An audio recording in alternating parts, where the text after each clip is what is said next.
তো এম খান 7 থেকে বাইক নামানো হচ্ছে R15। আর দেখতে পাচ্ছেন চারজন যারা তারা কুলি রয়েছে, কুলিরে দিয়ে নামানো হচ্ছে। এবং এম খান 7 দিয়ে চলে আসলো বাইক R15। তো আরও বাইক নামানো হবে।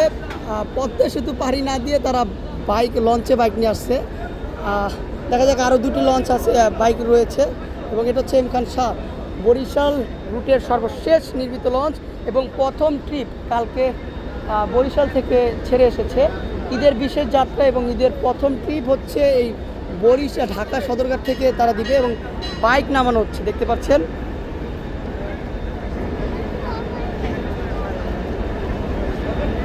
অসাধারণ একটি দৃশ্য। এবং দেখেন বাইক কত সুন্দর করে নামানো হচ্ছে।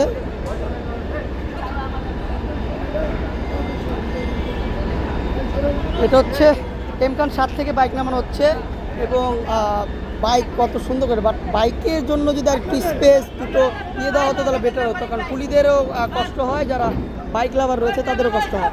বাট এম খান 7-এর ডেকোরেশনটা অনেক সুন্দর লাগছে, তাদের নামের স্টাইল, স্ট্রাকচার অনেক সুন্দর। এম খান 7